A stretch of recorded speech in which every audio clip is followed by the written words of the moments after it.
การปลดปล่อยภาคใต้และท่อนโฮมชาติเวียดนามเป็นเอกราชแม่นผลสำเร็จอันใหญ่หลวงในภารกิจปลดปล่อยชาติและปลดปล่อยสังคมภายใต้การนำพาของพรรคและประธานโฮจิมินห์แม้นขีดหมายประวัติศาสตร์อันสง่างามและรุ่งเรืองเหลืองเลื่อมในเส้นทางนับพันปีแห่งการสร้างสาและปกปักรักษาประเทศชาติเวียดนามซึ่งบั้นปลดปล่อยดังกล่าวส่วนหนึ่งได้รับการสนับสนุนที่ใหญ่หลวงทางด้านกำลังแหงวัตถุทรัพย์สมบัติจากบรรดาประเทศสังคมนิยมประชาชนผู้ฮักหอมสันติภาพในโลกประชาชน3ประเทศอินโดจีนพิเศษแม่นการสนับสนุนอย่างสุดอกสุดใจของพรรคและประชาชนลาวที่ได้ร่วมต่อสู้อย่างกล้าหาญญาติเอาชนะต่อศัตรูเฮ็ดสำเร็จภารกิจการต่อสู้ปลดปล่อยประเทศชาติลาวท่อนโฮมประเทศชาติเป็นเอกภาพและร่วมกันก้าวเข้าสู่สังกัดใหม่แห่งการก่อสร้างและพัฒนาประเทศชาติให้นับมือนับหั่งมี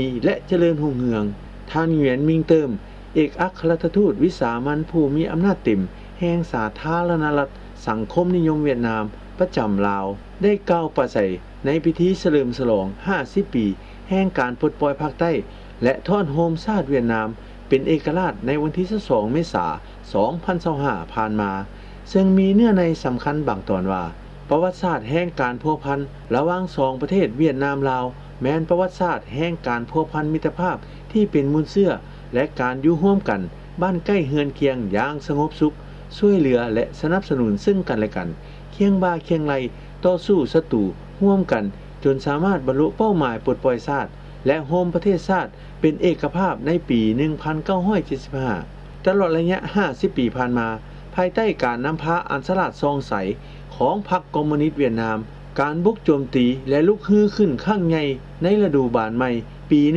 1975 ซึ่งจุดสูงสุดแมนบ้านฮบโฮจิมินห์เป็นประวัติศาสตร์ของกำลังประกอบอาวุธและทั่วปวงชนเวียดนามได้รับชัยชนะอันสง่างามเป็นผลสำเร็จแห่งการต่อสู้อันยาวนานต่อต้านจักรพรรดิผู้หุกหาญเพื่อกู้เอาประเทศชาติเวียดนามเป็นหนึ่งในบรรดาชัยชนะที่ยิ่งใหญ่ที่สุดและเป็นขีดหมายที่สง่างามที่สุดในประวัติศาสตร์นับพันปีแห่งการสร้างสาและปกปักรักษาประเทศชาติของเวียดนาม